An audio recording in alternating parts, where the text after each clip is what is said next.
कि ये चौधरी रहमत अली की बेसिकली नुक्ता नज़र था, जिसको कायदे आज़म ने अपना बना के पेश किया, जिसमें उन्होंने ये कहा कि हिंदू मुस्लिम में कोई चीज़ मुश्तरक नहीं है, जबकि डॉक्टर साहब कहते हैं कि हिंदू मुस्लिम तो 1857 की जो जंग आज़ादी थी या जिसे गदर कहा जाता है उसमें ये इकट्ठे लड़े थे। तो ये कहते हैं कि मिस्टर जिन्ना ने हिंदुओं और मुसलमानों की जो एक दो कौमी नज़रिया पेश किया है, बेसिकली वो कहते हैं कि ये समझ नहीं आती। तो इस बारे में सर देखिए, बात ये है कि अब तो बहुत जगह भी ये बात होने लगी है और बड़े अच्छे जो इंडिया के इस वक्त यूट्यूबर्स भी हैं, आकाश बैनर्जी हैं या दूसरे कुछ अच्छे वो हैं,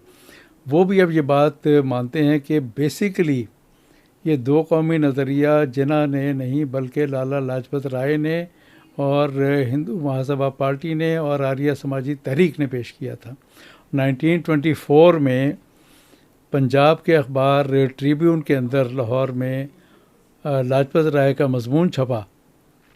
जिसमें लाला लाजपत राय साहब ने ये फरमाया कि मुसलमान तो हम कभी अपने साथ रखना या रहना इनके साथ गवारा ही नहीं कर सकते, क्योंकि इनके लिटरेचर का मैंने मुतालिया किया है, ये तो जगह जगह हमें कत्ल करने की बात करते हैं। और उस हवाले से उन्होंने पूरा केस इसमें प्रेजेंट किया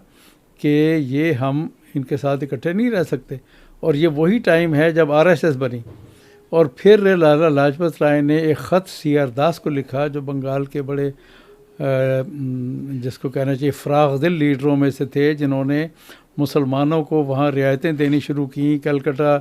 म्यूनसिपैलिटी के मेयर के तौर पे उन्होंने मुसलमानों की सीटों का कोटा बढ़ाया और फिर सीआर दास फार्मूला पेश किया, जिसमें उन्होंने कहा कि मुसलमान मुख्तलिफ तारीख़ी वजूहात की बिना पे पीछे रह गए हैं, तो इनको हम अकोमोडेट करने के लिए इनको कोटा मुकर्रर करते। उस पर लाला साहब ने उनको ख़त लिखा कि ये किन लोगों को आप ये रियायतें दे रहे हैं, ये तो हमारे कातिल हैं, ये तो इनके साथ तो हम रह ही नहीं सकते। और जो 1940 की आपने जिन्ना की तकरीर का हवाला दिया है, प्लीज़ उसको ज़रा दोबारा पढ़ लें। उन्होंने उस ख़त का हवाला, वो एक किताब में छप गया था, वो निकाल के उन्होंने वहाँ दिखाई और बताया कि ये लाला लाजपत राय 1924 में फरमा चुके हैं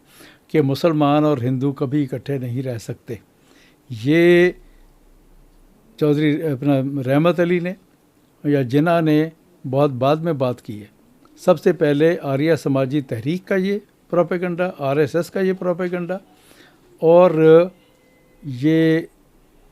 इस पस मंज़र में 40 की तकरीर में जिन्ना ने तफसील से वो ख़त भी पढ़ के सुनाया है और ये बताया है कि इस शहर में जहाँ हम आज ये बात कर रहे हैं, 16 साल पहले लाला साहब ये बात कर चुके हैं। तो ये दो कौमी नज़रिया, जैसे मैंने पहले बताया कि कम्युनिटी अपने सर्वाइवल की स्ट्रगल में आ चुकी थी बाय 1940, और वो हम बाद में आगे चल के ज़िक्र करेंगे जब 36-37 की कांग्रेस की हुकूमतों का जिक्र आएगा। वो मेरे ख्याल पार्ट 2 के अंदर डॉक्टर साहब ने किया, तो वहाँ फिर हम तफसील से इसको मज़ीद डिस्कस कर लेंगे।